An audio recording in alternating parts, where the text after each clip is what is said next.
I'm Felicia, And I'm Ian. and we are the Paranormal Lovers.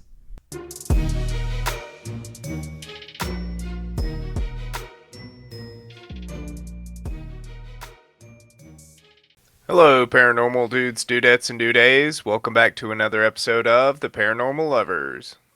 Hey guys. Hey, guys. Sorry, I was off in La La Land there for a minute.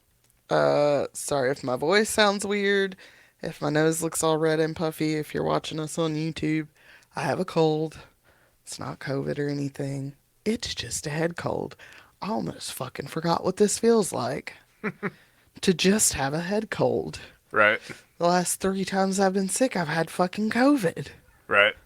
And I felt like I was dying. Yeah. Yeah, I'm just like, yeah, I'm gonna go outside. I got the sniffles. It's fine. Hope everybody's staying warm and safe. If you were in the snow this weekend, just be warm and safe. Yeah. That's all I got for you. This week we are back with a UFO sighting. Oh, boy. One that, much like the Manhattan Project that we covered way the fuck back in episode 7. Nice. That was a long time ago. Oh my god. Much like that one was witnessed by more than just a few people. In fact, this one was reported by at least 40, with some claims reporting over 250 witnesses. But first, What did you love about this week? that's what I was gonna do. Oh. Can you let me finish? Sorry. So, I tell you what, guys. This man. But first, what did you love about this week? The snow, for sure. Yeah. Yeah. Me and Patty went sledding yesterday. It was fun. Like twice. Yeah.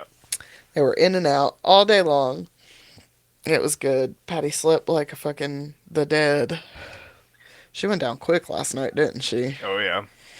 She was wore out, laying there about falling asleep on the couch at like 8:30 last night. The wind had started blowing yesterday, and it just knock off these big chunks of snow, and it would just look like this crazy snowstorm. Yeah. Really cool. I don't know where it is. I think maybe up near... I don't know where it was. I saw a reel today on Instagram of somebody who lived, I'm guessing, probably like in Alaska or in Canada. And they had gaps around their doors. Jesus Christ. It came in through the cracks in their doors. And there was like, it went from like 4 feet down to like 2 feet in their foyer of snow. Jesus. Just blowing in on either side of the door. Wow. I was like, oh my God, I'm not complaining about shit. Because it ain't coming in my house. Yeah. Unless it comes in on the dog. What did you love about this week, baby? I'd say probably the snow. It's been pretty good. I'm trying to think. Also, it's February. It's Black History Month. Yep. It's Black History Month. For sure. It's my month. I'm gonna pull out the, I know you ain't pulling this shit during Black History Month every fucking day at work if I have to. Hell yeah. I'm gonna pull that out all fucking month at work. If any of my coworkers hear me, y'all hear this. I know you ain't doing this shit during Black History Month. Right. I know you ain't talking to me like that during Black History Month. What the fuck is wrong with you? Black History Month? Yeah, I'm gonna lose my shit on people. I'm feeling blackity black, blackity black. Like, this is the blackest I've ever felt in my life, so Yeah. let's fucking do this. Right. Let's do this, I say as I speak in Cherokee, or whatever, or indigenous slang. Yeah. Let's do this. Skoden. Scudding. Alright, so today we are going to be talking about the Berkshire UFO incident. The Berkshires. Nice. The area that makes up the Berkshire Mountains, or that makes up Berkshire County, Massachusetts, was inhabited by the Mohicani people up until the 18th century, when European settlers made their way into the area. I did not realize that this is part of the Appalachian Mountain Range. Nice. Should have. I'm a dumbass. It goes all the way up to like fucking Pennsylvania. Yeah. But I'm not good with geography, so I couldn't tell you if Boston's above New York or not. I don't think it is. Is it? No, I think it's below. That's good. I think. This area is also part of the Appalachian Mountain Range, with the high country of the Berkshire Hills in the eastern part of the county and the Taconic Mountains to the west, making this a popular place for tourists looking to escape the summer heat in lower elevations. In the southern in the southern Berkshires, I almost said Berkshires, there is a town of Sheffield where on the night of September 1st, 1969, residents witnessed strange lights in the sky. Lights, many of them claim were attached to a UFO. Oh boy. Witnesses claim that the craft was disc-shaped and moved in ways normal aircraft were not able to move. It is also hard to know exactly how long this experience lasted, as many of the witnesses lost track of time while they were watching the craft. Uh-oh. But it seemed to end as quickly as it started, leaving much of the community feeling confused.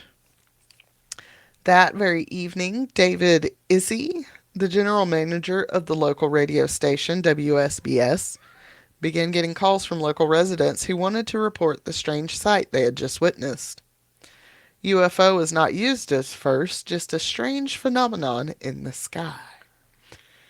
The next day, children at the local schools were drawing what they saw and talking about what they witnessed.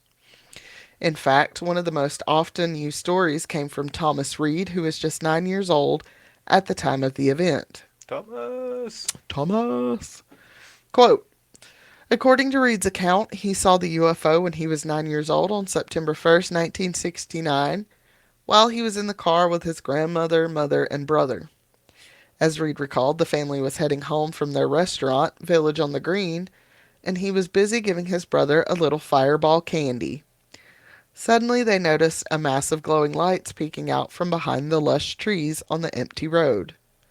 The strange lights continued to spill out from behind the trees as the family crossed the covered Sheffield Bridge, but they didn't know what to make of the sight. We all looked at it because it was kind of a self-contained glow, Thomas Reed said.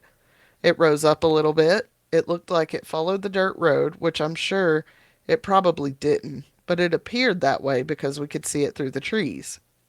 The light started to bleed through once we broke into a little bit of a clearing. We could see the inside of the car, so the light was flooding inside the car. After an amber glow emerged on both sides of the road, Reed recalled being taken to a hangar-like area that was bigger than a football field. We encountered something, Reed said. It was definitely not of this world. We had black and white television at the time, and the imagery that we saw on this thing was unbelievable. There were lights that looked like fluorescent tubing inside this hangar. This hallway we had seen was circular with a Y configuration, almost to control the flow of traffic. This one room had a bowed-in wall that was rounded. This was not something you would have seen in 1969 anywhere else. I have no idea where I was, but I know that what I saw was very different than anything I've seen today 50 years later. Glimpses of this strange place muddied his brain until he realized they were back inside the car. His grandmother and mother had switched seats. Everything got really calm. It was like being in the middle of a hurricane. There was like a barometric change in pressure. It was just like a dead silence. Then there was an eruption of crickets and frogs, and it got really loud, and that was it, Reed said, adding that it was all quite confusing. End quote. I'm sure. Yeah, right? Sorry, guys. Got abducted. That's what he says. Thomas would be the loudest witness of this event. He campaigned for donations and raised enough money, it's my phone, to have a 5,000-pound concrete monument erected near the Sheffield Bridge where his alleged encounter took place. Did you get? Oh, I was like, did you get it? Gotta remember not to throw it off of the trash can next time. Dumbass. I forgot to put it there. Oh, I'm gonna have to go look at that in a minute. Thomas, yeah, Later, Thomas would fund the nonprofit UFO Monument Park, Inc. to maintain the monument, as well as the benches and lights that were installed after it was made. Sadly, the monument would not last for long as growing resentment of the monstrous piece began to grow in town. Though the International UFO Museum in Roswell put up a display of the Berkshire UFO, the monument would be removed in 2019, just 4 years after it was put there. While Thomas claims that there were no issues with town officials during the planning phase of the monument, officials of course claim otherwise. Town Administrator Rhonda Bombard claims that no one gave approval for the monument and that it would set a dangerous precedent to allow someone to erect anything on town land. After it was taken down, various organizations and parties withdrew their support from the governor's office to the Great Barrington Historical Society. While Thomas might have been the most vocal about his experience, he was not the only one to claim to have been taken, quote-unquote, off-world, as they prefer to call it. This incident took place at Lake Mansfield in Great Barrington. Oh, I'm going to butcher this last name, too. Melanie Kirchdorfer and her family had traveled to the lake when, as her father was backing the car into a parking lot, a bright light engulfed the car. Though Melanie and her sister were shaking and begging their father to stop, he began to chase the light. Quote, her father did not remember anything. No, her sister did not remember anything after that. However, she remembered levitating and then being on a ship. She remembered being laid out while on it. She remembered being laid out while in it. Tom Warner remembered seeing Melanie to the right of him on the ship. He recalled seeing total fear on her face. However, she did not remember seeing him. She recalled being in a room with several other children. Suddenly, the other children began to disappear one by one. After that, she woke up at the lake by herself. She then had to walk home. Meanwhile, Tom remembered at the same time being laid down on his back at the other end of his family's property. End quote. As for the young Tom Warner, it is said that he was being babysat at home when he heard a voice telling him to get up and run outside. He told his babysitter Debbie that God told him to leave and ran out the door. All right. Sir, what? Get your motherfucking ass back here right now. Debbie came out just in time to see him being trapped in a bright beam of light before he just disappeared. It is also said that the neighbor, Jane Shaw, also witnessed the abduction. Just 7 minutes later, the beam reappeared, and Debbie ran around the house in time to see Tom laying on the ground frozen in place before the light disappeared. Jane Green was a local business owner who was driving home from Great Barrington with a friend when a light suddenly lit up the night sky. Jane thought it might be an accident with emergency vehicles on site, but instead she looked up and saw a huge saucer-shaped craft, one that was so large she could not see the end of it in either direction. Wow. Jane pulled over, and her friend got out and watched the craft hover before it silently rose and flew over the mountains. Once she got home, she told her husband, who suggested she call into the local radio station. When she did, the director joked that she must have been well and truly drunk.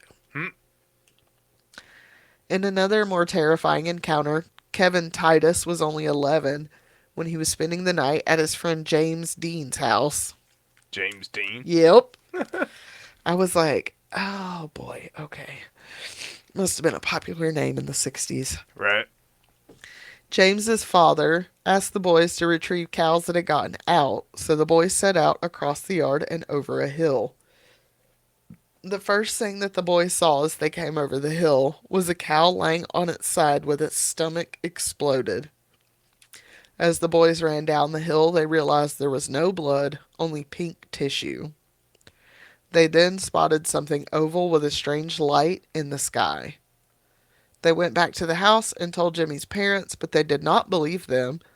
That was until they all went outside and witnessed the craft for themselves. The radio station that Jane had called earlier, WSBS, received dozens of phone calls that night reporting the strange things people had been experiencing. Quote, every caller described eerily similar details, the same bright lights, hovering craft, atmospheric pressure changes like being underwater, sudden silence, and time distortion, end quote. The station spent the night reporting the calls as news, but the next day, everything was erased. The radio claimed that it was standard protocol, and everything that had been reported about this sighting was deleted within 24 hours, with not even a single line of transcript left. Damn. The aftermath of this event was the worst for the children. In Tom Reed's 4th grade classroom, there were at least 20 drawings that were kept up on the board for weeks, many of them depicting the same things. Quote, the same turtle shell shapes, the same light configurations, the same strange beings, end quote. The Reed brothers both quit sleeping in their rooms and would only sleep together in the living room. Other kids had it worse, being punished for lying and told to never talk about their experiences again. Melanie even claimed her parents locked her in the basement when she wouldn't stop talking about what happened. Huh. Like, that's horrible. That's not a great way to deal with your child's. No.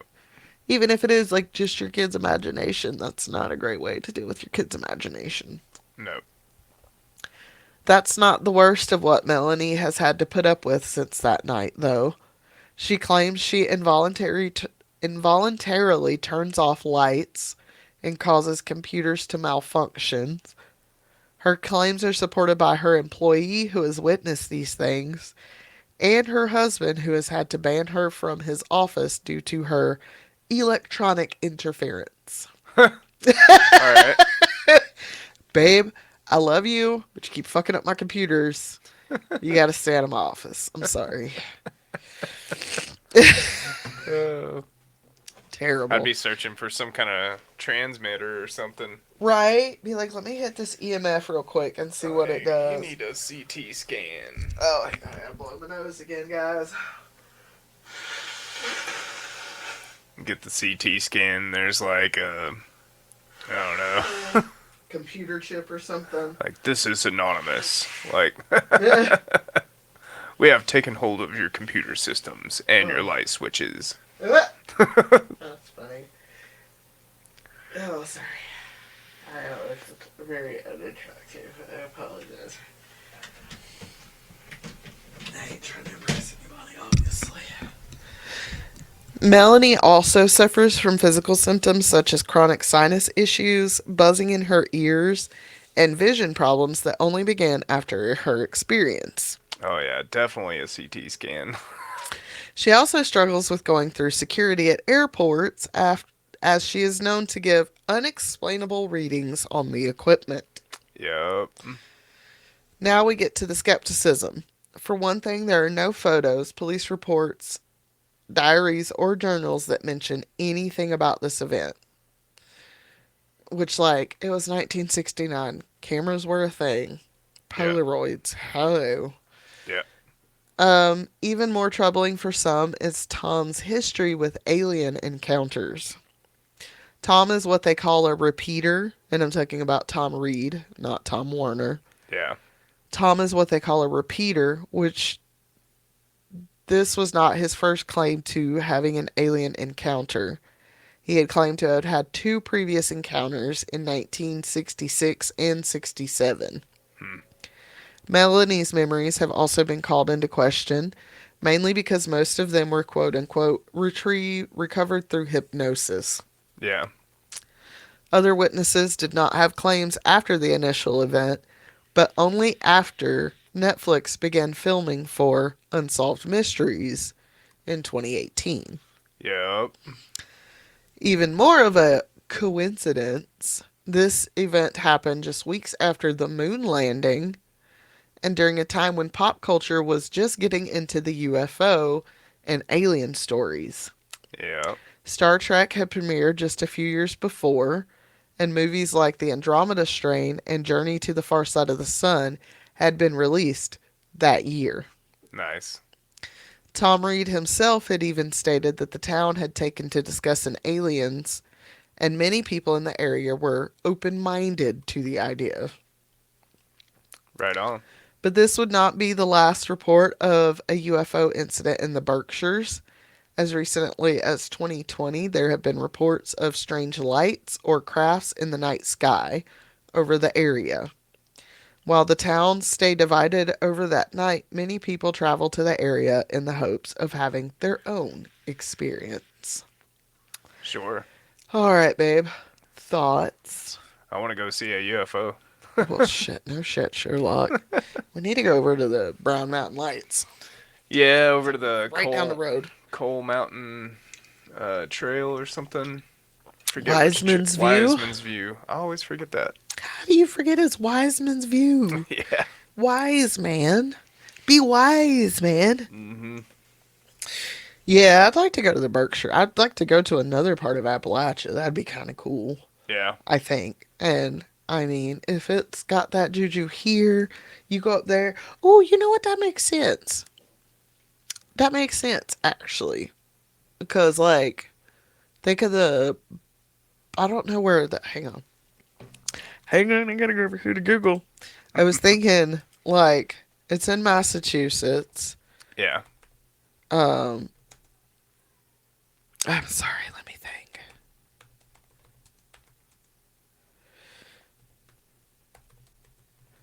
The Bridgeville Triangle's there. Right. And it's like, okay, well, how far is the Bridgeville Triangle to the Berkshires? It is Appalachia. Weird shit going on up there. I don't know. Whistling in the dark. Oh, no, don't do that. Patty kept No. whistling yesterday, walking around. I said, "Don't do that. It's Appalachians." The Bridgewater Triangle. Jesus Christ. My bad. You're not supposed to do it at night. It's Yeah. fine to do it during the day. Right. Jesus Christ. I'm so sorry, folks. That is crazy. Yeah, I don't know. I would like to go visit. I want to go back to, like Boston or Maine anyways. Yeah. Take you guys up there because It'd be fun. it's a great place. I dig it. Oh, yeah, it does look like they're all kind of in the same Appalachia area. Yeah. Kind of, maybe. I can't tell. I'm not very good at doing research on the fly.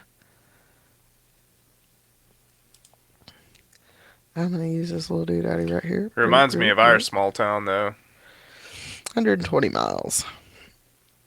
What's that, the Berkshires? Yeah. Yeah. Well, I mean, it's all part of the same mountain range, so... Yeah. Oh, yeah.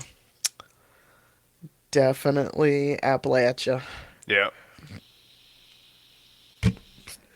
Yeah, we should go visit. Looks pretty. Just gotta watch out for sundown towns, because they're everywhere. For sure. Massachusetts Fuck those ain't great guys. either. New England ain't great with its history either, folks.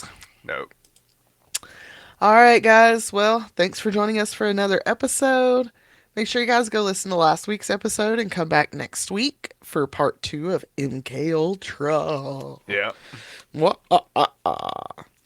We hope you guys have a good week. Stay safe out there, and we will see you guys later. Be kind to each other. Love you. Bye. Love you guys. Bye.